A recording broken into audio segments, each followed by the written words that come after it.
इनको देखिए, ये यहाँ बैठे हैं। डव बर्ड का बेबी। अभी नेक्स्ट इनका जिस जगह बना है वहाँ से उठकर ये यहाँ बैठे हुए हैं, क्योंकि मेरी आदत पड़ चुकी थी इतने दिनों में, शायद 20-25 दिन, कितने दिन। लेकिन ये जो नेस्ट बनाया था डव बर्ड ने, फाख्ता ने, या कपोतक जिसको बोलते हैं, तो मैंने आपके साथ शेयर भी किया हुआ है। इस जगह पर उसका नेस्ट है। 2 अंडे थे, पर शायद एक का क्या हुआ नहीं कह सकती। सेफ्टी मैंने काफ़ी की, पर जिस जगह इन्होंने बनाया है तो एक अंडा शायद छिपकली वगैरह कोई गिरा दी हो, और एक ही ये बड़े हो गए। चलिए कोई बात नहीं, नेचर में ये सब चलता है, मैं क्या कर सकती हूँ। मेरे हिस्से का जो काम था वो मैंने कर दिया। अस्सलाम वालेकुम friends, welcome to my channel Shabnoor Ali.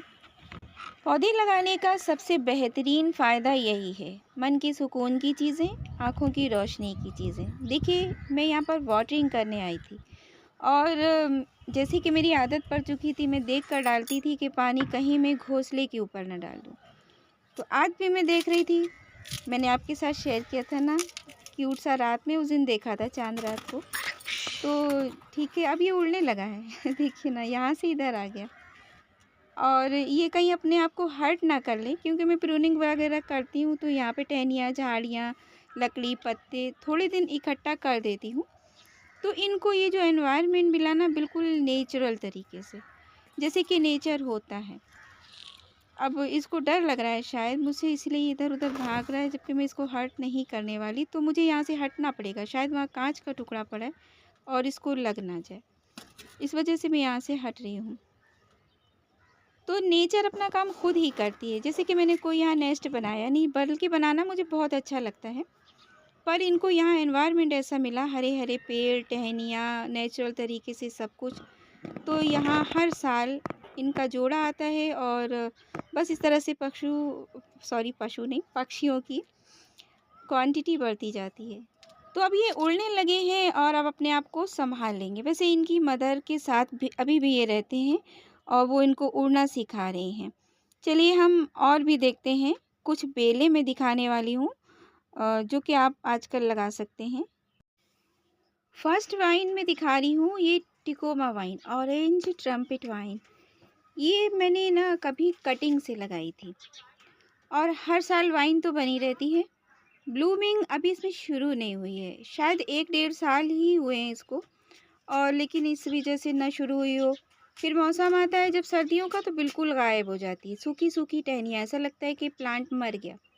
तो मैंने भी कुछ ऐसा ही समझा, और एक सोचा कि चलिए इसकी टहनी को तोड़ देते हैं, छोटा कर देते हैं थोड़ा सा। तो मैंने ऊपर से काफ़ी टहनियों को तोड़ दिया, और जब तोड़ा तो देखा न्यू शूट्स आ गए।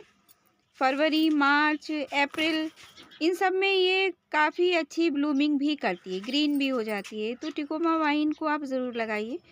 वाइन वाले जो प्लांट्स होते हैं वो गार्डन में अलग सा ही लुक देते हैं, इसलिए क्योंकि ये दीवारों पर चलते हैं, स्पेस नहीं लेते हैं, फ्लावरिंग भी बहुत प्यारी लगती है। तो इसकी जो कटिंग्स थी मैंने इस पर रख दी, यहाँ देखिए कचरे पर, मिट्टी पर, वो ग्रो हो गई।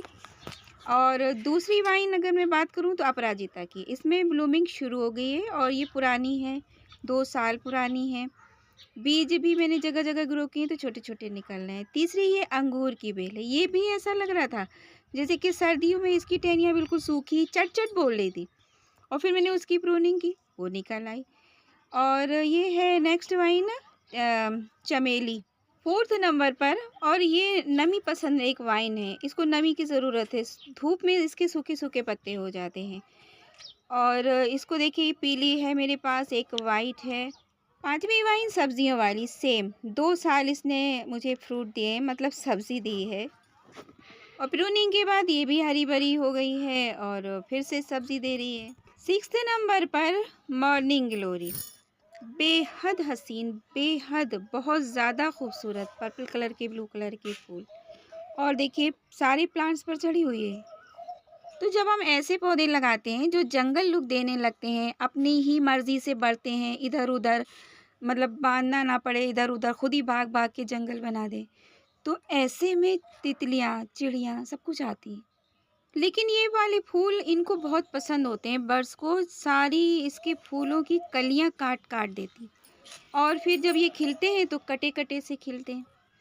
लेकिन मुझे कुछ फ़र्क नहीं पड़ता है। ये नेचर का हिस्सा है, अगर हमने ग्रो किया है तो फिर इतनी कंजूसी क्या करना, खा लेने दीजिए।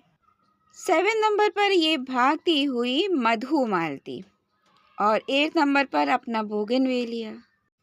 कोई से भी कलर का हो, बस फैलता-छैलता अच्छा ही लगता है।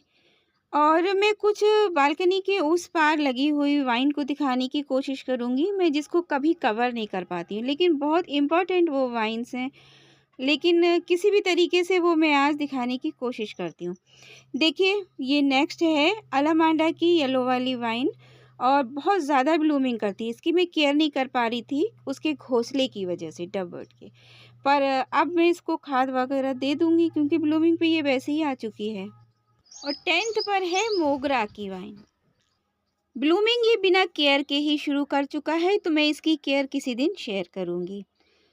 और इसके अलावा आपको मैं दिखाने की कोशिश कर रही हूँ शकरकंद की बेल, जो कि 4th फ्लोर की वॉल से बालकनी से नीचे की तरफ लटकती हैं और 3rd फ्लोर तक आ जाती हैं। इतनी लॉन्ग लॉन्ग हो जाती हैं। तो इस हिस्से की तरफ नहीं, ये टेरेस की तरफ है, बालकनी का हिस्सा इस साइड पर है, ये वाला। तो आप शकरकंद की बेल देख सकते हैं, चाहे पर्पल हो या जो है ग्रीन हो या फिर वो एक और वाइन है ना अपनी मालाबार स्पिनच, वो भी वहाँ पर झूल रही है। तो ऐसी झूलती बेलें इस गर्मी में ऐड कीजिए। वीडियो अच्छा लगा हो लाइक कीजिए, शेयर कीजिए, चैनल को सब्सक्राइब कीजिए। फिर मिलते हैं नेक्स्ट वीडियो में। अल्लाह हाफ़िज़।